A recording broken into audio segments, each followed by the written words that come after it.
घर पे क्या वाईफाई है ना, तो घर पे हो जाता है। बोलो श्री प्राणनाथ प्यारे की जय बोलो श्री सदगुरु महाराज की। प्यारे बंधुओं, हम सब समाप्ति की कार्यक्रम की अंतिम वेला में बैठे हैं। 15 मिनट तो कम से कम समाप्ति की ओर ये प्रोग्राम जा रहा है, तो थोड़ा तो ऊर्जा का प्रयोग करना चाहिए। ठीक है, जयकारो कम से कम ठीक से लगाओ ताकि रीढ़ की हड्डी सीधी हो, ये ऊर्जा प्रवाहित हो और सत्संग हमारे दिल और दिमाग तक उतरे और समय परिवर्तन ना हो, पर ऊर्जा से, ब्रह्म कृपा से कम से कम प्यारे साथियों समय के अंदर हमारा परिवर्तन जरूर आना चाहिए। बोलो श्री प्राणनाथ प्यारे की। पहले आप पहचानो रे साधु, पहले आप पहचानो, बिना आप चिन्हे पार ब्रह्म को कौन कहे मैं जानू। आप धामधनी अक्षरातीत मंचासीन विद्वत वर्ग और धनी के अति प्यारे प्राणदार सुंदर साथी, प्यारे साथियों, सज्जनों, माता बहने, भाई वर्ग,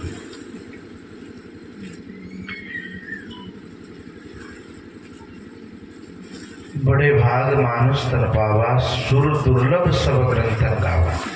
ये तो रामचरित मानस की चौपाई है कि मनुष्य को बड़े भाग्य से शरीर मिला है, पर सवाल ये होता है कि शरीर मिला क्यों।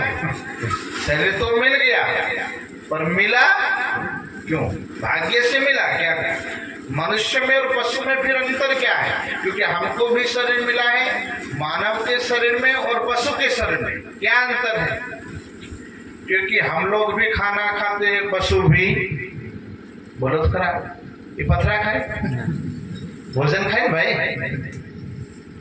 हम भी खाना खाए, पशु भी खाना खाए, मानव भी सोता है, पशु भी सोता है, मनुष्य के बच्चे होते हैं, पशु के भी बच्चे होते हैं। तो मनुष्य में और पशु में फर्क क्या है?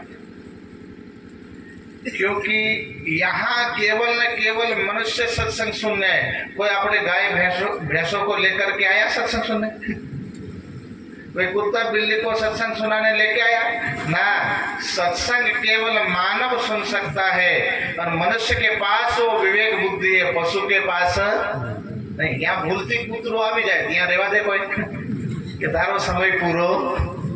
कोई कोई देवू प्राणी हो जाए कि आ शरीर ही परमात्मा को जानने के लिए मिला है। 84 लाख में से एक ऐसी बारी है, एक ऐसा दरवाजा है जिसमें आकर के मनुष्य सत्य सत्य को जान सकता है, धर्म को जान सकता है और धर्म पूर्वक कर्म कर सकता है। मनुष्य में आकर ही जीव स्वर्ग का साधन बना सकता है, वैकुंठ में जा सकता है, विष्णु भगवान की 4 मुक्ति पा सकता है। कल प्रसंग आया था, मनुष्य में आकर ही, ध्यान से सुनना, आदमी पाताल में भी जा सकता है और निराकार के पार भी जा सकता है। पर ये साधन का सही उपयोग करेंगे तब, इसको पहचानेंगे तब। अगर जवेरी होगा तो हीरे को तराश करके बाजार में रखेगा और करोड़ों कमाएगा, और अगर सत्य की जानकारी नहीं होगी और हीरा मिल जाए तो हीरे को कहाँ बांधेंगे? गधे के गले में बांधेंगे। इसलिए सुंदर सा जी बोलो श्री प्राणनाथ। तो पहले आप पहचानो रे साधु। पहले तो वाणी के सिद्धांत के अनुसार तो पहले अपने आत्मिक पहचान। अरे यहाँ तो लौकिक दृष्टि के अनुसार पहले अपने आप को जानना है कि मेरा जन्म क्यों हुआ है। खाने पीने सोने के लिए, खेती करना, प्यारे बंधुओं, ये तो हमारी मेहनत है, हमारा कर्म है। मनुष्य इस संसार के अंदर मुक्ति पाने आता है। क्या पाने आता है? मुक्त होने आता है। दावानल दुखों से उसको मुक्ति मिल जाए।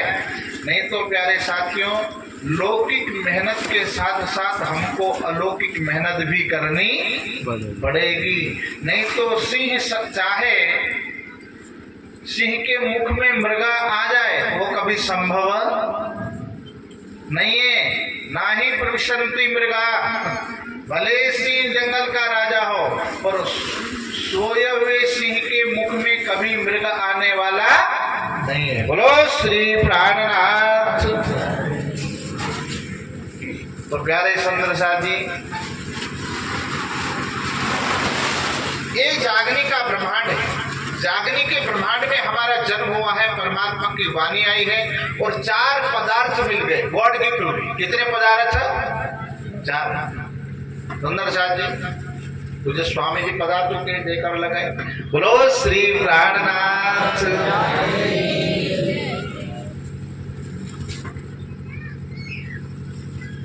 4 पदार्थ पाने के बाद सुंदर साथ अज्ञानता की निद्रा में सोता रहा, तो उससे बड़ा कोई दुर्भाग्यशाली नहीं होगा सुंदर साथ। तो भरत 28 में कलयुग बोल रहे थे, 27 बार कलयुग बीत गया।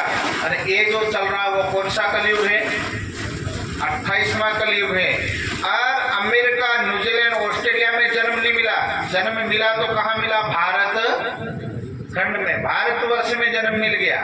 और उसमें भी पशु ना बन करके हमको मनुष्य बना दिया। और मनुष्य बनाने के बाद धनी ने ये वाणी बख्शिश कर दिया। फिर भी प्यारे सुंदर साथ, अपने आप को निज आनाक में ब्रह्म सृष्टि हो कि ईश्वरी सृष्टि हो कि जीव सृष्टि हो, फिर भी निकृष्ट काम करते रहेंगे। तो फिर मरने के बाद, अभी महाराज जी बोल रहे थे ना, मरने के बाद धाम मिलने वाला नहीं है।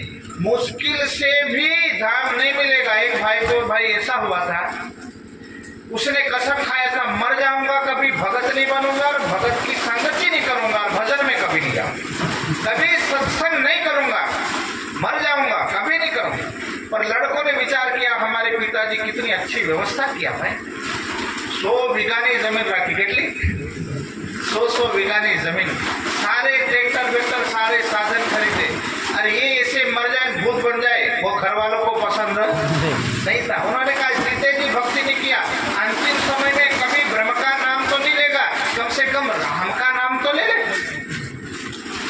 तो बच्चों ने बहुत प्रयास किया, काशी से पंडित बुलाए, रामायण का पाठ कराया, पर कभी नाम नहीं लिया। अब घर वालों ने विचार किया कि इसके मुख से किसी भी प्रकार से राम का नाम तो निकल जाए। उनके जमाई का नाम था रामा। उन्होंने जमाई को अंतिम समय चल रहा था और सामने बुला करके खड़े कर दिए और कहा दादाजी देखो तो कौन आया। तो के धोड़की का पति आया। रामो नहीं बोले। एना पसी विचार करे हाने आना मुक्ति कहीं रामो निकले जाए, कुछ तो निकले। तो राम सागर सामने ले आया। दादाजी देखो तो इसका नाम क्या है? तो क्या तंबूरो। राम सागर बोला नहीं, जो जीत जाने साथियों। तो ये व्यवस्था, उसके बाद उनका एडमिशन फिर बैक्टीरिया में हो जाता है, फिर नाली के कीड़ों में हो जाता है, फिर कुत्ते आप देखते होंगे आधा सर फटा हुआ, अंदर कीड़े पड़े, सब ऐसे ही मेरिट वाले। उसमें हमको एडमिशन लेना नहीं है। मुझे स्वामी जी पधार चुके हैं। प्यारे साथियों, ये धर्म की धरा है। यहाँ भगवान श्री कृष्ण आए, यहाँ मर्यादा पुरुषोत्तम राम आए, यहाँ युधिष्ठिर आए, 5 पांडव आए, यहाँ दादू, एकनाथ, कबीर, मीरा आई। ये तपस्वी त्यागियों का देश है, ये कर्मवीर और धर्मवीरों का देश है, ये शिवाजी का देश है। तो कम से कम प्यारे साथियों, इन महापुरुषों को याद करके कम से कम ऊर्जावान जीवन जीने का प्रयास करेंगे तो इधि धन और उधि धन। तो प्यारे सुंदर सा जी, और ज्यादा बात तो मैं ना बताऊं, कुछ महाराज श्री पधार चुके हैं। ये वाणी है, वाणी अंतिम लक्ष्य ये वाणी बताती है और हमारा अंतिम लक्ष्य मूल मिलावा। तो राज्य के चरण कमल निश्चित ग्रहिए प्रेम सो युगल स्वरूप के चरण, निर्मल होना यहीं सो और धाम बढ़ना। कि शुभ शाम राज्य के चरणों का चिंतन करना सुंदर साथ, यही हमारी मूडी है, यही हमारा धन है सुंदर साथ। वरना दुनिया का धन तो नाश हो जाएगा, पर धर्म का धन हमारे साथ आएगा। तो इतना स्वीकार करें। बोलो श्री प्राणनाथ।